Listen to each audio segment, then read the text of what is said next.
हमारा पहला सवाल कह रहा है कि भूगोल का जनक किसे कहा जाता है। तो भूगोल का जनक कहा जाता है हिकैटियस को। अगला सवाल हमारा कह रहा है कि एरोस्थनीज को किस शाखा का जनक माना जाता है। तो एरेटोस्थनीज को व्यवस्थित भूगोल का जनक माना जाता है। अगला सवाल है हमारा कि आधुनिक या वर्तमान भूगोल का जनक किसे माना जाता है। तो आधुनिक या वर्तमान भूगोल का जनक माना जाता है अलेक्जेंडर वान हम्बोल्ट को। अगला सवाल हमारा कह रहा है कि भौतिक भूगोल का जनक किसे कहा जाता है। तो भौतिक भूगोल का जनक कहा जाता है पोलिडोनियम को। अगला सवाल हमारा कह रहा है कि सांस्कृतिक भूगोल का जनक किसे माना जाता है। तो सांस्कृतिक भूगोल का जनक माना जाता है कार्ल ओम सावर को। अगला सवाल है हमारा गणितीय भूगोल के प्रारंभकर्ता के रूप में किन दो विचारकों को जाना जाता है। तो गणितीय भूगोल के प्रारंभकर्ता के रूप में थेल्स एवं अनेक्सीमेंडर को जाना जाता है। अगला सवाल हमारा कह रहा है कि विश्व ग्लोब का निर्माता होने का गौरव किसे प्राप्त है। तो विश्व ग्लोब के निर्माता होने का गौरव प्राप्त है मार्टिन बैहम को। अगला सवाल हमारा कह रहा है कि विश्व मानचित्र पर सर्वप्रथम रेखांकन किसने किया था। तो विश्व मानचित्र पर सबसे पहले रेखांकन किया था अनेक्सीमेंडर ने। अगला सवाल हमारा कह रहा है कि भौगोलिक विश्वकोश का रचनाकार किसे माना जाता है। तो भौगोलिक विश्वकोश का रचनाकार माना जाता है स्ट्रैबो को। अगला सवाल हमारा कह रहा है कि जियोग्राफी शब्द का प्रयोग सर्वप्रथम किस यूनानी विद्वान ने किया था। तो जियोग्राफी शब्द का प्रयोग सबसे पहले किया था एरेटोस्थनीज ने। अगला सवाल हमारा कह रहा है कि मानव भूगोल का पिता किसे कहा जाता है। तो मानव भूगोल का पिता कहा जाता है फ्रेडरिक रैटजेल को। अगला सवाल हमारा कह रहा है भूगोल में पृथ्वी के उस भाग का अध्ययन किया जाता है जो मानव का निवास स्थान है। यह कथन किसका है। तो यह कथन है कार्ल रिटर का। अगला सवाल हमारा कह रहा है कि भूगोल पृथ्वी की झलक को स्वर्ग में देखने वाला आभामय विज्ञान है। यह परिभाषा किसने दी थी। तो यह परिभाषा दिया था क्लॉडियस टॉलेमी ने। अगला सवाल हमारा कह रहा है भूगोल वह विज्ञान है जिसमें पृथ्वी का स्वतंत्र ग्रह के रूप में अध्ययन किया जाता है। यह किसने कहा था। तो यह कहा था कार्ल सावर ने। अगला सवाल हमारा कि ब्रह्मांड के अध्ययन को विज्ञान की किस शाखा के अंतर्गत रखा जाता है। तो ब्रह्मांड के अध्ययन को विज्ञान के कॉस्मोलॉजी या ब्रह्मांड विज्ञान कहते हैं। अगला सवाल हमारा कह रहा है ब्रह्मांड की उत्पत्ति से संबंधित सबसे आधुनिक और प्रमाणिक सिद्धांत कौन सा है। तो ब्रह्मांड से संबंधित सबसे आधुनिक और प्रमाणिक सिद्धांत हमारा महाविस्फोट सिद्धांत। अगला सवाल हमारा कह रहा है बिग बैंग सिद्धांत का प्रतिपादन 1960-70 के दशक में किस बेल्जियम के खगोलशास्त्री ने किया था। तो यह किया था एब जॉर्ज लेमेंतेयर ने। अगला सवाल हमारा कह रहा है कि साम्य अवस्था या सतत सृष्टि सिद्धांत के प्रतिपादक कौन है। तो साम्य अवस्था या सतत सृष्टि सिद्धांत के प्रतिपादक है थॉमस गोल्ड एवं हार्मन बॉन्डी। अगला सवाल हमारा कह रहा है ब्रह्मांड की उत्पत्ति का दोलन सिद्धांत किसने दिया था। तो ब्रह्मांड की उत्पत्ति का दोलन सिद्धांत दिया था डॉक्टर एलन सनडेजा ने। अगला सवाल हमारा कह रहा है स्फीति सिद्धांत के प्रतिपादक कौन है। तो स्फीति सिद्धांत के प्रतिपादक है एलेन गुथ। अगला सवाल हमारा कह रहा है बिग बैंग सिद्धांत की व्याख्या वर्ष 1967 में किस वैज्ञानिक द्वारा विस्तार से किया गया था। तो 1967 में बिग बैंग सिद्धांत का व्याख्या विस्तार से रॉबर्ट बेगोनेर द्वारा किया गया था। अगला सवाल हमारा कह रहा है कि महाविस्फोट की घटना आज से लगभग कितने वर्ष पूर्व हुई थी। तो महाविस्फोट की घटना आज से लगभग 13.7 अरब वर्ष पूर्व हुआ था। अगला सवाल हमारा कह रहा है कि नासा ने बिग बैंग की पुष्टि के लिए किस वर्ष मैप अन्वेषण उपग्रह को अंतरिक्ष में भेजा था। तो इसका जवाब है 30 जून 2001 को। अगला सवाल हमारा कह रहा है मैप परियोजना के मुख्य खोजकर्ता कौन थे जिनकी मृत्यु के बाद इस उपग्रह का नाम बदल दिया गया था। तो मैप परियोजना के मुख्य खोजकर्ता थे डेविड विलिंगसन ने। इसका नया नाम रखा गया था डब्ल्यू मैप। अगला सवाल हमारा कह रहा है कि नासा के उपग्रह डब्ल्यू मैप द्वारा 11 फरवरी 2013 को ब्रह्मांड की आयु कितनी घोषित की गई थी। तो ब्रह्मांड की आयु घोषित किया गया 13.7 अरब वर्ष। अगला सवाल हमारा कह रहा है कि गॉड पार्टिकल के नाम से पुकारे जाने वाले हिग्स बोसॉन की खोज स्विट्जरलैंड की किस प्रयोगशाला में की गई थी। तो हिग्स बोसॉन की खोज किया गया था CERN यानी यूरोपीय परमाणु अनुसंधान संगठन में। अगला सवाल हमारा कह रहा है कि हिग्स बोसॉन परमाणु कण की खोज सफलतापूर्वक किस तिथि को की गई थी? तो हिग्स बोसॉन परमाणु कण की खोज सफलतापूर्वक 4 जुलाई 2012 को किया गया था। अगला सवाल हमारा कह रहा है कि CERN द्वारा जेनेवा में बनाई गई लार्ज हैड्रॉन कोलाइजर सुरंग की लंबाई कितनी है? तो लार्ज हैड्रॉन कोलाइजर सुरंग की लंबाई है 27.36 किलोमीटर। अगला सवाल हमारा कह रहा है कि लार्ज हैड्रॉन कोलाइजर सुरंग में किन कणों की बीमा को आपस में प्रकाश की गति से टकराया गया था? तो इसका जवाब है प्रोटॉन बीमा को। अगला सवाल हमारा कह रहा है कि हिग्स बोसॉन सिद्धांत किन दो महान वैज्ञानिकों के नाम पर आधारित है? तो इसका जवाब है ब्रिटिश वैज्ञानिक पीटर हिग्स और भारतीय वैज्ञानिक सत्येंद्र नाथ बोस के आधार पर। अगला सवाल हमारा कह रहा है कि ब्रह्मांड का अनुमानित व्यास लगभग कितना प्रकाश वर्ष है? तो ब्रह्मांड का अनुमानित व्यास लगभग 10 करोड़ प्रकाश वर्ष है। अगला सवाल हमारा कह रहा है कि हमारे ब्रह्मांड में अनुमानतः कुल कितनी मंदाकिनियां हैं? तो हमारे ब्रह्मांड में लगभग 100 अरब मंदाकिनियां हैं। अगला सवाल हमारा कह रहा है कि प्रत्येक मंदाकिनी में औसतन कितने तारे पाए जाते हैं? तो प्रत्येक मंदाकिनी में लगभग हमारा 100 अरब तारे होते हैं। अगला सवाल हमारा कह रहा है कि हमारी आकाश गंगा को किस नाम से जाना जाता है? तो हमारी आकाश गंगा का नाम है मंदाकिनी या तो दुग्ध मेखला या तो मिल्की वे उसको कहते हैं। अगला सवाल हमारा कह रहा है कि हमारी मंदाकिनी का कितना प्रतिशत भाग सर्पिलाकार रूप में देखा जाता है? लगभग 80% भाग हमारी मंदाकिनी का सर्पिलाकार रूप में देखा जाता है। अगला सवाल हमारा कह रहा है कि हमारी आकाश गंगा या मंदाकिनी को सबसे पहले दूरबीन से किसने देखा था? तो सबसे पहले देखने वाले थे गैलीलियो।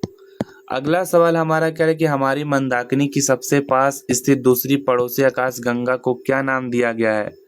तो पड़ोसी मंदाकिनी का नाम है हमारा देवयानी। अगला सवाल हमारा कह रहा है ब्रह्मांड में खोजी गई सबसे नवीनतम मंदाकिनी कौन सी है? तो सबसे नवीनतम मंदाकिनी है ड्वार्फ गैलेक्सी या ड्वार्फ मंदाकिनी। अगला सवाल हमारा कह रहा है कि ब्रह्मांड के अंतरिक्ष में वह स्थान जहां गैसों, धूल और बादलों का जमाव होता है और तारों का जन्म होता है क्या कहलाता है? तो कहलाता है हमारा निहारिका। अगला सवाल हमारा कह रहा है कि हमारे आकाश गंगा के सबसे शीतल और सबसे चमकीले तारों के समूह को क्या कहते हैं? तो सबसे शीतल और चमकीले तारों को कहते हैं ओरियन नेबुला। अगला सवाल हमारा कह रहा है किस प्रकार की निहारिका अपने पीछे से आने वाली प्रकाश को पूरी तरह से रोक देती है? तो हमारे इसका जवाब हो जाएगा श्याम निहारिकाएं। अगला सवाल हमारा कह रहा है सबसे सुंदर और रंग बिरंगी निहारिकाएं कौन सी होती है जो नए तारों के जन्म से अपनी ऊर्जा प्राप्त करती है? तो सबसे सुंदर और रंग बिरंगी निहारिकाएं होती है उत्सर्जन निहारिकाएं। अगला सवाल हमारा कह रहा है कि परावर्तन निहारिकाओं का सबसे उत्तम उदाहरण कौन सा है? तो परावर्तन निहारिकाओं का सबसे उत्तम उदाहरण है हमारा फ्लाइडेस निहारिका। अगला सवाल हमारा कह रहा है कि सौरमंडल से बाहर बिल्कुल एक जैसे दिखने वाले जुड़वा पिंडों के समूह को क्या नाम दिया गया है? तो इसका जवाब हो जाएगा प्लेनिमियस। अगला सवाल हमारा कह रहा है किस वैज्ञानिक ने सर्वप्रथम यह सिद्ध किया था कि ब्रह्मांड का निरंतर विस्तार हो रहा है? तो इसका जवाब है हमारा एडविन हबल ने। अगला सवाल हमारा कह रहा है सूर्य के चारों ओर चक्कर लगाने वाले ग्रहों, उपग्रहों, क्षुद्रग्रहों और धूमकेतुओं के समूह को क्या कहते हैं? तो सूर्य के चारों चक्कर लगाने वाले ग्रहों, उपग्रहों और धूमकेतुओं के समूह को हम कहते हैं सौरमंडल यानी सोलर सिस्टम। अगला सवाल है सौरमंडल की समस्त ऊर्जा का मूल स्रोत क्या है? तो सौरमंडल की समस्त ऊर्जा का मूल स्रोत है सूर्य। अगला सवाल है सौरमंडल के कुल द्रव्यमान का कितना प्रतिशत भाग अकेले सूर्य में समाहित है? तो सौरमंडल का लगभग 99.99% भाग द्रव्यमान सूर्य में ही समाहित है। अगला सवाल हमारा कह रहा है कि मिस्र यूनानी खगोल शास्त्री क्लौडियस टोलेमी ने 140 ईस्वी में कौन सा सिद्धांत दिया था जिसके अनुसार पृथ्वी ब्रह्मांड के केंद्र में थी? तो उस सिद्धांत का नाम था भूकेंद्रीय सिद्धांत। अगला सवाल हमारा क्या है कि वर्ष 1543 ईस्वी में किसने यह सिद्ध किया कि सूर्य ब्रह्मांड के केंद्र में है और पृथ्वी उसका चक्कर लगाती है? तो यह सिद्ध किया था निकोलस कोपरनिकस ने। अगला सवाल हमारा कह रहा है कि सौरमंडल का खोजकर्ता किसे माना जाता है? तो सौरमंडल का खोजकर्ता माना जाता है निकोलस कोपरनिकस को। अगला सवाल है हमारा ग्रहों की गतियों का नियमों की खोज किसने की थी? तो ग्रहों की गतियों का नियमों का खोज किया था जोहान्स केपलर ने। अगला सवाल हमारा कह रहा है केपलर के अनुसार सूर्य के चारों ओर चक्कर लगाने वाले ग्रहों का मार्ग कैसा होता है? तो केपलर के अनुसार सूर्य के चारों चक्कर लगाने वाले ग्रहों का मार्ग होता है दीर्घवृत्ताकार। अगला सवाल हमारा कह रहा है सूर्य हमारी आकाश गंगा के केंद्र से लगभग कितनी दूरी पर स्थित है? तो सूर्य हमारी आकाश गंगा के केंद्र से लगभग हमारा 30,000 प्रकाश वर्ष दूर एक कोने में है।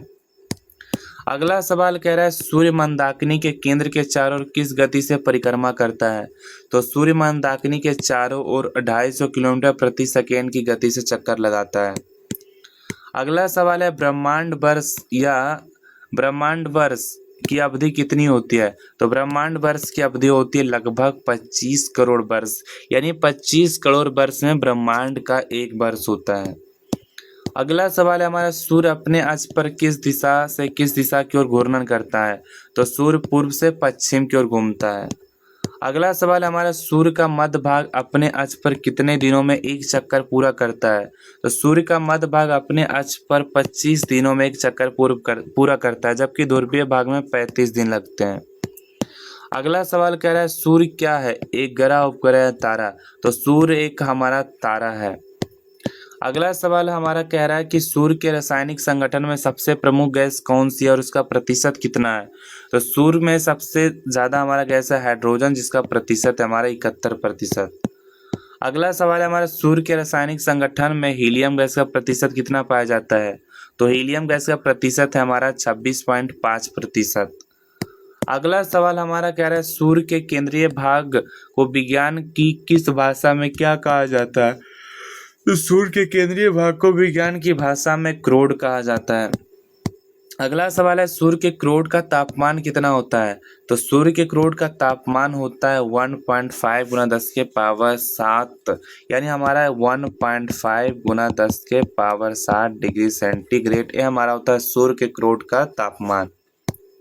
अगला सवाल हमारा कह रहा है सूर्य की बाहरी सतह का तापमान जिसे हम देख सकते हैं कितना होता है? तो सूर्य के बाहरी सतह का तापमान हमारा होता है 6000 डिग्री सेल्सियस। अगला सवाल हमारा कह रहा है सूर्य के विशाल ऊर्जा का मुख्य कारण कौन सी वैज्ञानिक प्रक्रिया है? तो इसका जवाब है हमारा नाभिकीय संलयन के कारण। अगला सवाल हमारा कह रहा है कि नाभिकीय संलयन की प्रक्रिया में क्या होता है? तो नाभिकीय संलयन की प्रक्रिया में होता है 4 हाइड्रोजन के नाभिक मिलकर एक हीलियम नाभिक का निर्माण करते हैं। अगला सवाल हमारा कह रहा है किस वैज्ञानिक ने सर्वप्रथम यह बताया था कि सूर्य के केंद्र पर नाभिकीय संलयन होता है? तो यह बताने वाला वैज्ञानिक थे हैंस बेथ ने 1938 ईस्वी में। अगला सवाल हमारा कह रहा है सूर्य में की दिखाई देने वाली दीप्तिमान सतह को क्या कहा जाता है? तो सूर्य की दिखाई देने वाली दीप्तिमान सतह को हम कहते हैं प्रकाश मंडल। अगला सवाल है हमारा कि सूर्य के प्रकाश मंडल के किनारे चमकदार नहीं होते हैं, क्योंकि सूर्य के प्रकाश मंडल के किनारे चमकदार नहीं होते क्योंकि सूर्य का वायुमंडल प्रकाश को सोख लेता है। इसे क्या कहते हैं? तो इसे कहते हैं हम वर्ण मंडल, इसका रंग लाल होता है। अगला सवाल है हमारा पूर्ण सूर्य ग्रहण के समय सूर्य कौन सा भाग आंखों से दिखाई देता है? तो सूर्य का कौन सा भाग? सूर्य का किरीट या कोरोना भाग दिखाई देता है हमारा सूर्य ग्रहण के समय। अगला सवाल है हमारा सूर्य किरीट के से मुख्य रूप से कौन सी हानिकारक किरणें उत्सर्जित होती है? तो सूर्य किरीट से हमारा एक्सरे किरण उत्सर्जित होता है। अगला सवाल है हमारा सूर्य का मुकुट सौरमंडल के किस हिस्से को कहा जाता है? तो सूर्य का मुकुट सूर्य किरीट को कहा जाता है। अगला सवाल है हमारा सूर्य के प्रकाश को हमारी पृथ्वी तक पहुंचने में कितना शुद्ध समय लगता है? तो इस शुद्ध समय जो लगता है हमारा 8 मिनट 16.6 सेकेंड, यानी लगभग हमारा 500 सेकेंड। अगला सवाल हमारा सूर्य की सतह से उठने वाली और ज्वाला को उत्तरी ध्रुव पर किस नाम से जाना जाता है? तो सूर्य की सतह से उठने वाली सौर ज्वाला को हम कहते हैं ऑरोर बोरियालिस। अगला सवाल हमारा कह रहा है कि सौर ज्वाला को पृथ्वी के दक्षिण ध्रुव पर क्या नाम दिया गया है। तो सौर ज्वाला को पृथ्वी के दक्षिण ध्रुव पर नाम दिया गया ऑरेरा ऑस्ट्रेलिस। अगला सवाल हमारा कह रहा है कि सूर्य की सतह पर बनने वाले काले धब्बों को क्या कहा जाता है, जहां से प्रकाश उत्सर्जित नहीं हो पाता है। तो उस काले धब्बों को कहते हैं सौर कलंक या सूर्य के धब्बे। अगला सवाल है हमारा, सूर्य के धब्बों का तापमान सूर्य की समान सतह से कितनी कम होती है। तो सूर्य के धब्बों का तापमान समान सतह से लगभग 1500 डिग्री सेल्सियस कम होता है। अगला सवाल है हमारा, सूर्य के धब्बों का एक पूरा चक्र बनने और बिगड़ने का समय कुल कितने वर्षों का होता है। तो सूर्य के धब्बे का बनने और बिगड़ने का समय होता है 22 वर्ष, यानी 11 वर्ष बढ़ना और 11 वर्ष घटना। अगला सवाल हमारा कह रहा है, पृथ्वी पर वायरलेस संचार, रेडियो और रडार प्रणाली में खराबी कब आती है। ये खराबी तब आती है जब सूर्य की सतह पर चुंबकीय झंझावात उत्पन्न होते हैं। अगला सवाल हमारा कह रहा है कि सूर्य का व्यास हमारे पृथ्वी के कुल व्यास से लगभग कितना गुना अधिक है। तो सूर्य का व्यास पृथ्वी के व्यास से लगभग 110 गुना बड़ा है। अगला सवाल हमारा कह रहा है कि सूर्य हमारे पृथ्वी से आकार में कितना बड़ा है। तो सूर्य हमारे पृथ्वी से आकार में लगभग 13 लाख गुना बड़ा है। अगला सवाल हमारा कह रहा है, पृथ्वी को सूर्य ताप का कुल कितना भाग प्राप्त है। पृथ्वी को सूर्य ताप का लगभग 2 अरबा भाग प्राप्त है, यानी अगर 1 कर दे 1 से भागा लगाए हम लगभग 2 अरब से, तो जो भाग आएगा वही हमारा पृथ्वी को सूर्य का ताप प्राप्त होता है।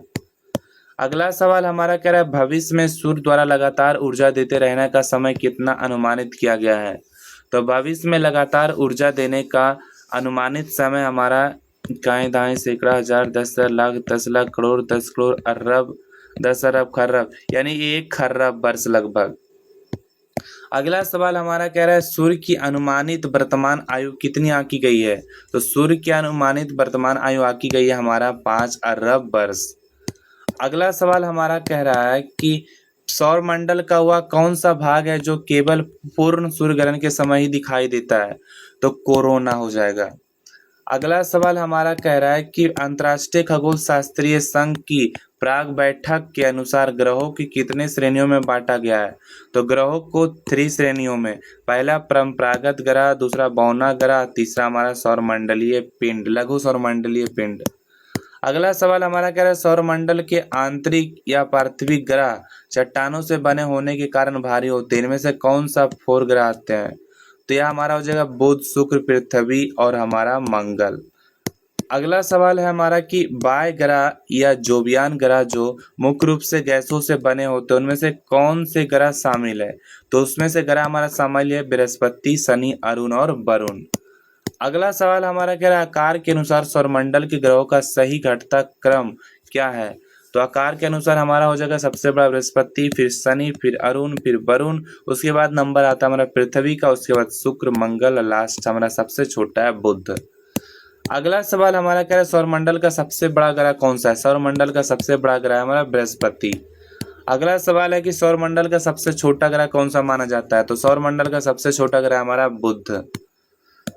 अगला सवाल हमारा कह रहा है कि घनत्व के आधार पर सौरमंडल के ग्रहों का सही बढ़ते क्रम क्या है। घनत्व के आधार पर तो घनत्व सबसे ज्यादा हमारा शनि का, फिर अरुण का, फिर बृहस्पति, फिर नेपच्यून, फिर मंगल, फिर शुक्र, फिर बुध और सबसे कम हमारा घनत्व है पृथ्वी का। अगला सवाल है कि संपूर्ण सौरमंडल में किस ग्रह का घनत्व सबसे अधिक है। तो संपूर्ण सौरमंडल में सबसे अधिक घनत्व है हमारा पृथ्वी का, जो लगभग हमारा 5.5 ग्राम घन सेंटीमीटर होता है। अगला सवाल है, संपूर्ण सौरमंडल में किस ग्रह का घनत्व सबसे कम है जो पानी में डालने पर भी तैरने लगेगा। तो इसका जवाब है शनि ग्रह का। अगला सवाल हमारा कह रहा है कि सूर्य से बढ़ती हुई दूरी के अनुसार सौरमंडल के ग्रहों का सही क्रम क्या है। तो सूर्य के सबसे निकट है हमारा बुध, उसके बाद शुक्र, फिर पृथ्वी, फिर मंगल, फिर बृहस्पति, शनि, अरुण और सबसे लास्ट में हमारा वरुण। अगला सवाल हमारा कह रहा है कि द्रव्यमान के अनुसार सौरमंडल का सबसे भारी ग्रह कौन सा है। तो सबसे भारी ग्रह हमारा बृहस्पति, दूसरे स्थान पर हमारा शनि। अगला सवाल कह रहा है, सौरमंडल के किन 2 ग्रहों को छोड़कर बाकी सभी ग्रह पृथ्वी के पूर्व दिशा में घूर्णन करते हैं। तो इसका जवाब है शुक्र और अरुण, यह दोनों पूर्व से पश्चिम यानी पूर्व से पश्चिम की तरफ घूमते हैं, यानी क्लॉकवाइज घूमते हैं। अगला सवाल कह रहा है सूर्य की एक पूरी परिक्रमा करने में सबसे कम समय लेने वाला ग्रह कौन सा है? वो हमारा बुध, लगभग 88 दिन लगता है, और पृथ्वी को लगभग 365 दिन लगता है। अगला सवाल कह रहा है कि सूर्य के परिक्रमा करने में सबसे लंबा समय लेने वाला ग्रह कौन सा है? तो हमारा है वरुण। वरुण को लगभग 164.8 वर्ष लगता है। अगला सवाल कह रहा है कि अपने अक्ष पर सबसे कम झुकाव वाला ग्रह कौन सा है? तो सबसे कम झुकाव वाला ग्रह है शुक्र, 0 डिग्री। अगला सवाल है कि अपने अक्ष पर सबसे अधिक झुकाव होने के कारण किस ग्रह को लेटा हुआ ग्रह कहा जाता है? तो लेटा हुआ ग्रह कहा जाता है अरुण ग्रह को। अगला सवाल हमारा कह रहा है कि नक्षत्र मास की अवधि कितनी होती है? तो नक्षत्र मास की अवधि होती है 27.5 दिन, या 27 दिन 7 घंटे 43 मिनट।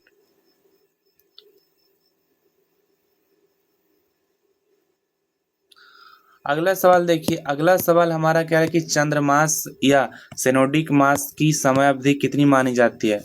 तो चंद्रमास की अवधि मानी जाती है हमारा 29.53 दिन, 29 दिन 12 घंटे 44 मिनट। अगला सवाल हमारा कह रहा है कि मध्य रात्रि का सूर्य एक प्राकृतिक परिघटना या किस क्षेत्र में दिखाई देता है? तो यह दिखाई देता है हमारा आर्कटिक और अंटार्कटिक क्षेत्रों में, यानी ध्रुवीय क्षेत्रों में। अगला सवाल है मध्य रात्रि के सूर्य का वास्तविक वैज्ञानिक अर्थ क्या है? तो मध्य रात्रि के सूर्य का वास्तविक वैज्ञानिक अर्थ है सूर्य का ध्रुवीय वृत्त में बहुत देर तक चमकते रहना। अगला सवाल हमारा क्या है कि पृथ्वी एकमात्र प्राकृतिक उपग्रह कौन सा है? पृथ्वी का एकमात्र प्राकृतिक उपग्रह हमारा चंद्रमा। अगला सवाल हमारा कह रहा है कि मंगल ग्रह के पास कुल कितने उपग्रह मौजूद है? तो मंगल ग्रह के पास है हमारा 2 उपग्रह, एक फोबोस और दूसरा हमारा डीमोस। अगला सवाल हमारा कह रहा है कि वर्तमान खगोलीय आंकड़ों के अनुसार सौरमंडल में सर्वाधिक उपग्रहों वाला ग्रह कौन सा है? तो सर्वाधिक उपग्रहों वाला ग्रह हमारा शनि ग्रह, जिसके पास 82 उपग्रह है। दूसरे स्थान पर हमारा बृहस्पति, जिसके पास हमारा 79 उपग्रह है। अगला सवाल हमारा कह रहा है सौरमंडल के किन 2 ग्रहों के पास एक भी उपग्रह नहीं है? तो हमारा बुध और शुक्र के पास एक भी उपग्रह नहीं है। अगला सवाल है ग्रहों की परिक्रमण वेग का नियम क्या है? तो ग्रहों की परिक्रमण वेग का नियम हमारा जो ग्रह सूर्य के जितना पास होगा उसका परिक्रमण वेग उतना ही अधिक होगा। इसी को हम कहते हैं ग्रहों के परिक्रमण वेग का नियम। अगला सवाल हमारा क्या है सौरमंडल में किस ग्रह का घूर्णन काल अपने अक्ष पर घूमने का समय सबसे लंबा, लगभग 243 दिन है? तो इसका जवाब है शुक्र का घूर्णन काल सबसे लंबा है। अगला सवाल हमारा कह रहा है अपने अक्ष पर सबसे तेज गति से घूमने वाला ग्रह कौन सा है जो मात्र 9 घंटे 56 मिनट में घूर्णन पूरा करता है? तो इसका जवाब है हमारा बृहस्पति। अगला सवाल हमारा कह रहा है कि पृथ्वी का विषुवतीय व्यास ध्रुवीय व्यास से कितना किलोमीटर अधिक है? तो पृथ्वी का विषुवतीय व्यास ध्रुवीय व्यास से हमारा 42 से 43 किलोमीटर अधिक है। अगला सवाल हमारा कह रहा है कि सौरमंडल के किस भाग को ग्रहों की नर्सरी या क्षुद्र ग्रह बेल्ट कहा जाता है? तो सौरमंडल के हमारा मंगल और बृहस्पति के बीच के क्षेत्र को हम ग्रहों की नर्सरी या तो क्षुद्र ग्रहों का बेल्ट कहा जाता है। अगला प्रश्न हमारा कह रहा है कि सूर्य के सबसे दूर स्थित सौरमंडल का अंतिम परंपरागत ग्रह कौन सा है? तो सूर्य से सबसे दूर और स्थित सौरमंडल का अंतिम परंपरागत ग्रह हमारा वरुण। अगला सवाल हमारा कह रहा है कि सूर्य के सबसे पास स्थित वह कौन सा ग्रह है जो सूर्योदय में केवल 2 घंटे पहले दिखाई देता है? तो इसका जवाब हो जाएगा बुध। अगला सवाल हमारा कह रहा है बुध ग्रह को सूर्य की एक पूरी परिक्रमा करने में कितना दिनों का समय लगता है? तो बुध को समय लगता है 88 दिन। अगला सवाल हमारा कह रहा है बुध ग्रह पर वायुमंडल ना होने के कारण इसका तापांतर, दिन और रात के तापमान का अंतर कितना होता है? तो दिन और रात के तापमान का अंतर होता है लगभग 600 डिग्री सेल्सियस। अगला सवाल हमारा कह रहा है कि बुध ग्रह पर रात का तापमान गिरकर कितना ठंडा हो जाता है? तो बुध ग्रह पर रात का तापमान हमारा होता है लगभग -173 डिग्री सेल्सियस। अगला सवाल हमारा कह रहा है बुध ग्रह पर दिन के समय भीषण गर्मी में तापमान कितना पहुंच जाता है? तो दिन के समय बुध पर तापमान हमारा होता है 427 डिग्री सेल्सियस। अगला सवाल कह रहा है बुध ग्रह का सबसे प्रमुख और विशिष्ट वैज्ञानिक गुण क्या है? तो सबसे प्रमुख गुण हमारा इसमें शक्तिशाली चुंबकीय क्षेत्र का पाया जाना। अगला सवाल हमारा कह रहा है कि हमारे पृथ्वी का सबसे निकटतम पड़ोसी ग्रह कौन सा है? तो सबसे पड़ोसी ग्रह हमारा शुक्र। अगला सवाल कह रहा है पूरे सौरमंडल का सबसे चमकीला और सबसे गर्म ग्रह कौन सा माना जाता है? तो पूरा सौरमंडल का सबसे चमकीला ग्रह माना जाता है शुक्र ग्रह को। अगला सवाल है शुक्र ग्रह को किस उपनाम से जाना जाता है क्योंकि यह शाम को पश्चिम में और सुबह पूर्व में दिखता है? तो इसका उपनाम है हमारा सांझ का तारा या भोर का तारा। अगला सवाल कह रहा है कि आकार, व्यास और घनत्व में पृथ्वी के समान होने के कारण शुक्र को पृथ्वी की क्या कहा जाता है? तो शुक्र को पृथ्वी की भगिनी या पृथ्वी का जुड़वा ग्रह कहा जाता है। अगला सवाल कह रहा है कि शुक्र ग्रह के वायुमंडल में किस गैस की मात्रा 90 से 95% है जिसके कारण वह प्रेशर कुकर जैसी स्थिति बन जाती है? तो इसका जवाब है कार्बन डाइऑक्साइड की। अगला सवाल कह रहा है कि शुक्र ग्रह सूर्य की एक परिक्रमा कितने दिनों में पूरा करता है? तो शुक्र ग्रह सूर्य की एक परिक्रमा 255 दिनों में पूरा करता है। अगला सवाल कह रहा है कि सौरमंडल के किस ग्रह को लाल ग्रह के नाम से संबोधित किया जाता है? तो सौरमंडल को मंगल ग्रह को लाल ग्रह के नाम से संबोधित किया जाता है। अगला सवाल कह रहा है कि मंगल ग्रह का रंग लाल दिखाई देने का मुख्य वैज्ञानिक कारण क्या है? तो इसका मुख्य वैज्ञानिक कारण है इसकी सतह पर आयरन ऑक्साइड की प्रचुर मात्रा का होना। अगला सवाल कह रहा है कि मंगल ग्रह अपने अक्ष पर कितने डिग्री के कोण पर झुका हुआ है जो पृथ्वी के लगभग बराबर है? तो इसका जवाब हो जाएगा 25 डिग्री कोण पर। अगला सवाल हमारा कह रहा है कि मंगल ग्रह अपनी धुरी पर एक घूर्णन कितने समय में पूरा करता है? तो इसका जवाब हो जाएगा 24 घंटों में ही। अगला सवाल हमारा कह रहा है कि मंगल ग्रह को सूर्य के परिक्रमा पूरा करने में कुल कितने दिनों का समय लगता है? तो मंगल ग्रह को सूर्य की परिक्रमा पूरा करने में लगता है 687 दिन। अगला सवाल कह रहा है सौरमंडल का सबसे छोटा उपग्रह कौन सा जो मंगल ग्रह का चक्कर लगाता है? तो सौरमंडल का सबसे छोटा उपग्रह हमारा डीमोस। अगला सवाल हमारा कह रहा है कि सौरमंडल का सबसे विशाल और ऊंचा ज्वालामुखी ओलिपस मेंसी किस ग्रह पर स्थित है? तो ओलिपस मेंसी ज्वालामुखी हमारा स्थित है मंगल ग्रह पर। अगला सवाल कह रहा है कि हमारे सौरमंडल का सबसे ऊंचा पर्वत कौन सा जो माउंट एवरेस्ट से भी 3 गुना अधिक ऊंचा है? तो सौरमंडल का सबसे ऊंचा पर्वत है निकस ओलंपिया, यह मंगल ग्रह पर स्थित है। अगला सवाल हमारा कह रहा है कि भारतीय अंतरिक्ष अनुसंधान संगठन ने अपना पहला मंगल मिशन किस वर्ष भेजा था? तो अपना पहला मंगल मिशन भेजा था 5 नवंबर 2013 को। अगला सवाल हमारा कह रहा है कि भारत ने अपने पहले मंगलयान को अंतरिक्ष में भेजने के लिए किस प्रेक्षण यान का प्रयोग किया था? तो इसका जवाब हमारा PSLV C-25। अगला सवाल हमारा कह रहा है कि नासा द्वारा भेजा गया प्रसिद्ध पूरा क्यूरोसिटी रोवर मंगल ग्रह की सतह पर किस तिथि को लैंड हुआ था? तो क्यूरियोसिटी रोवर मंगल ग्रह पर 6 अगस्त 2012 को लॉन्च हुआ था। अगला सवाल हमारा कह रहा है कि क्यूरियोसिटी रोवर मंगल ग्रह के किस क्रेटर पर जीवन की खोज के लिए उतरा था? तो इसका जवाब है गेल क्रेटर। अगला सवाल हमारा कह रहा है कि सौरमंडल का सबसे बड़ा और सबसे भारी ग्रह कौन सा है? तो सौरमंडल का सबसे बड़ा और भारी ग्रह हमारा बृहस्पति ग्रह। अगला सवाल कह रहा है कि बृहस्पति ग्रह सूर्य की एक परिक्रमा पूरा करने में कितना समय लेता है?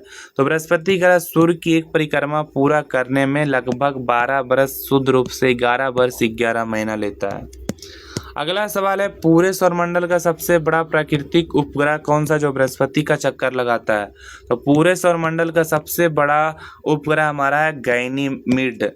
अगला सवाल हमारा कह रहा है कि बृहस्पति के सबसे बड़े उपग्रह गैनीमीड का विशिष्ट रंग कैसा दिखाई देता है? तो गैनीमीड का रंग दिखाई देता है पीला रंग। अगला सवाल कह रहा है कि आकार में सौरमंडल का दूसरा सबसे बड़ा ग्रह कौन सा माना जाता है? तो आकार में सौरमंडल का सबसे बड़ा दूसरा ग्रह हमारा शनि। अगला सवाल कह रहा है कि शनि ग्रह की सबसे प्रमुख और आकर्षक विशेषता क्या है? तो सबसे प्रमुख विशेषता इसके चारों ओर प्रकाश की चमकदार वलयों का पाया जाना। अगला सवाल कह रहा है कि शनि ग्रह के चारों ओर घूमने वाले मुख्य वलयों की कुल संख्या कितनी खोजी गई है? तो मुख्य संख्या हमारा 7 वलय। अगला सवाल हमारा शनि ग्रह का रंग कैसा दिखाई देता है? तो शनि ग्रह का रंग काला, वायुमंडल में नाइट्रोजन और अन्य भारी गैसों के कारण। अगला सवाल कह रहा है कि शनि ग्रह का सबसे बड़ा उपग्रह कौन सा है जो सौरमंडल का दूसरा सबसे बड़ा उपग्रह भी है? तो इसका जवाब हो जाएगा टाइटन।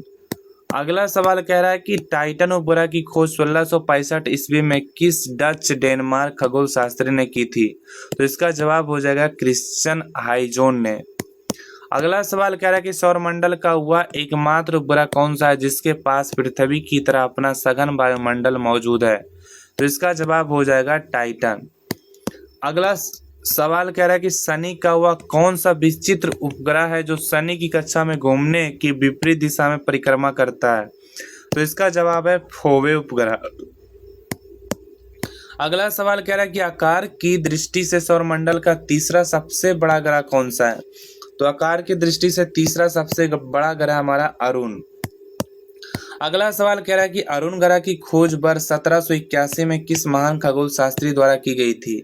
तो अरुण ग्रह की खोज किया गया था विलियम हर्शेल द्वारा।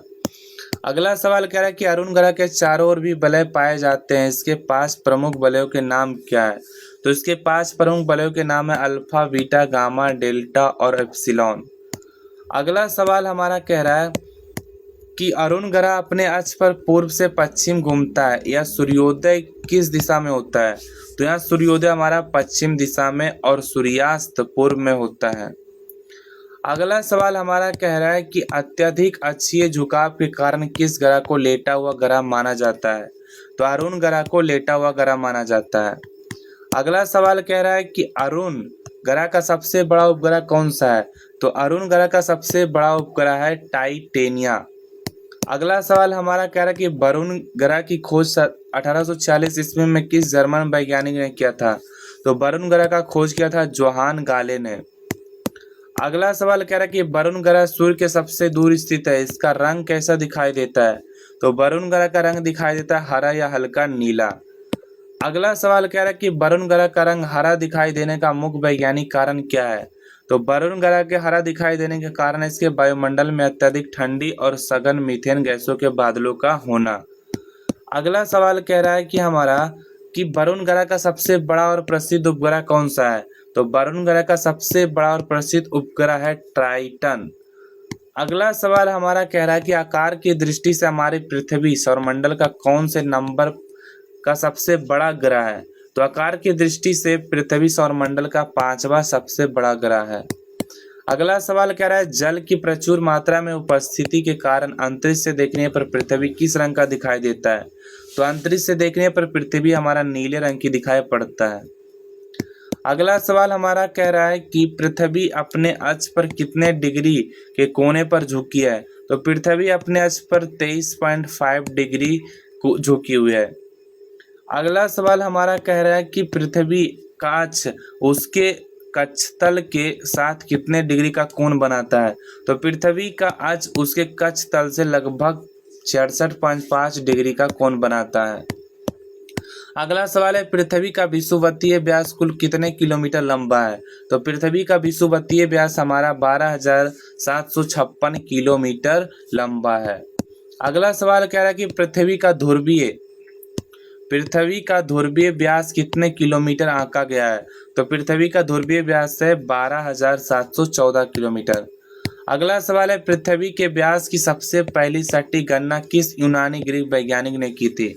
तो पृथ्वी की व्यास की सबसे सटीक गणना किया था एराटोस्थनीज ने।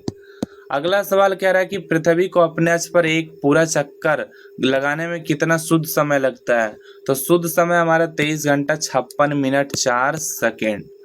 अगला सवाल देखिए, अगला सवाल हमारा कह रहा है कि पृथ्वी की दैनिक गति या घूर्णन के कारण पृथ्वी पर कौन सी घटना घटित होती है? तो इसका जवाब हो जाएगा दिन और रात का होना। अगला सवाल कह रहा है पृथ्वी को सूर्य की एक पूरी परिक्रमा करने में कितना शुद्ध समय लगता है?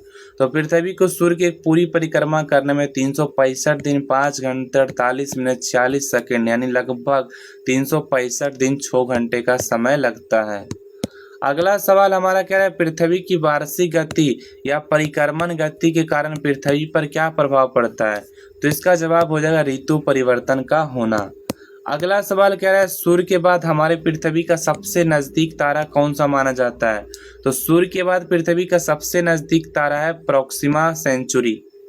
अगला सवाल कह रहा है कि प्रोक्सिमा सेंचुरी तारा हमारी पृथ्वी से कुल कितनी दूरी पर स्थित है? तो अप्रॉक्सिमा सेंचुरी तारा हमारी पृथ्वी से 4.22 प्रकाश वर्ष दूर स्थित है। अगला सवाल कह रहा है हमारा कि साइरस या डॉग स्टार क्या है। तो साइरस या डॉग स्टार पृथ्वी से 9 प्रकाश वर्ष दूर स्थित सूर्य के दोगुने द्रव्यमान वाला सबसे चमकीला तारा है हमारा। अगला सवाल हो जाएगा हमारा, सौरमंडल के किस आकाशीय पिंड को जीवाश्म ग्रह के नाम से भी पुकारा जाता है। तो इसका जवाब हो जाएगा चंद्रमा को। अगला सवाल कह रहा है कि चंद्रमा की सतह और उसकी आंतरिक संरचना का वैज्ञानिक अध्ययन क्या कहलाता है। तो इसका जवाब हो जाएगा सेलेनोलॉजी।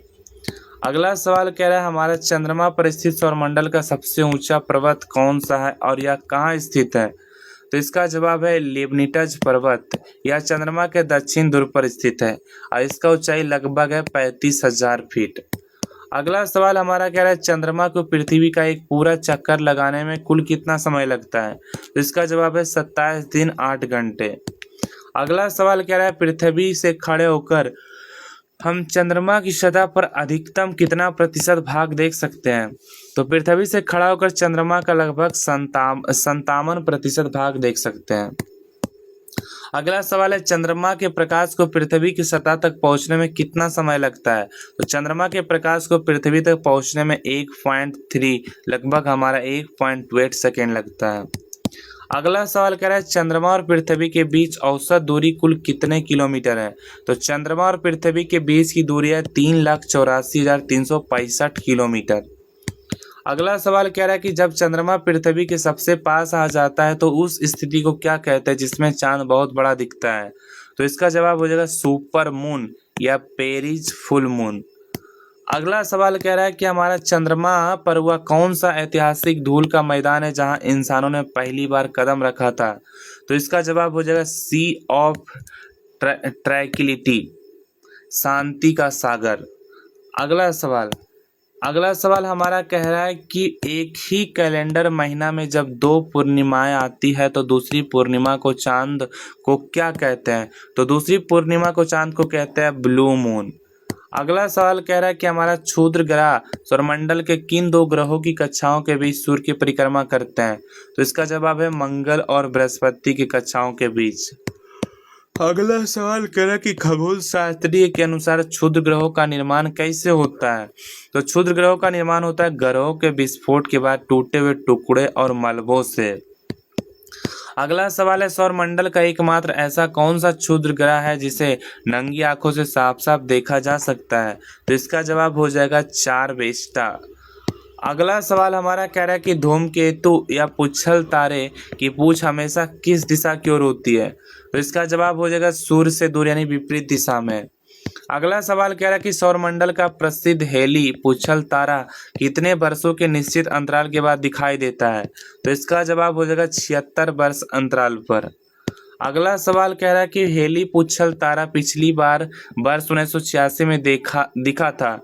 अब यह भविष्य में किस वर्ष पुनः दिखाई देगा। तो भविष्य में यह 2062 में दिखाई देगा। अगला सवाल कह रहा है कि किस वर्ष प्राग में आयोजित अंतर्राष्ट्रीय खगोलीय संघ की बैठक में प्लूटो को ग्रह की श्रेणी से निकासित किया गया था। तो इसका जवाब है अगस्त 2006 ईस्वी में। अगला सवाल कह रहा है कि प्लूटो को ग्रह की श्रेणी से हटाकर अब किस ग्रह में रखा गया है। तो ग्रह की श्रेणी से हटाकर इसे बौने ग्रह की श्रेणी में रखा गया है। अगला सवाल कह रहा है कि वर्तमान में अंतरिक्ष खगोलीय संघ द्वारा प्लूटो का नया नाम या आधिकारिक नंबर क्या दिया गया है। तो आधिकारिक नंबर दिया गया है इसको 1,34,340। अगला सवाल कह रहा है कि यम की खोज वर्ष 1930 में किस वैज्ञानिक ने की थी। यानी यम यानी प्लूटो की खोज किया था क्लाइड टॉम्सबैग ने। अगला सवाल है कि प्लूटो को ग्रह की श्रेणी से हटाए जाने पर मुख्य कारण क्या था। तो प्लूटो की ग्रह की श्रेणी से हटाए जाने का मुख्य कारण था इसका आकार बहुत छोटा होना और इसकी कक्षा का वरुण की कक्षा को काटना। अगला सवाल कह रहा है कि सौरमंडल में खोजे गए एक अन्य बौने ग्रह सेर्स की खोज इटली के किस वैज्ञानिक ने की थी। तो सेर्स की खोज किया था पियाजी ने। यह संख्या 1 से जाना जाता है। अगला सवाल कह रहा है कि अंतरिक्ष से टूटकर पृथ्वी के वायुमंडल में प्रवेश करने वाली धूल और गैस के कण जो घर्षण से जल उठते हैं क्या कहलाते हैं। तो कहलाते हैं हमारा उल्का पिंड या टूटता हुआ तारा। अगला सवाल हमारा कह रहा है कि जो उल्का पिंड पूरी तरह बिना जले पृथ्वी की सतह तक पहुंच जाते हैं और बड़े गड्ढे बनाते हैं, उन्हें क्या कहते हैं? उन्हें कहते हैं उल्का पिंड। अगला और हमारा लास्ट सवाल कह रहा है कि हमारी पृथ्वी का आकार कैसा है, जिसे सर्वप्रथम सर आइजैक न्यूटन ने सिद्ध किया था? तो हमारे पृथ्वी का आकार है नारंगी के समान, या वैज्ञानिक भाषा में जियोड कहते हैं। तो आज का वीडियो में बस इतना ही। वीडियो को अंत तक देखने के लिए धन्यवाद।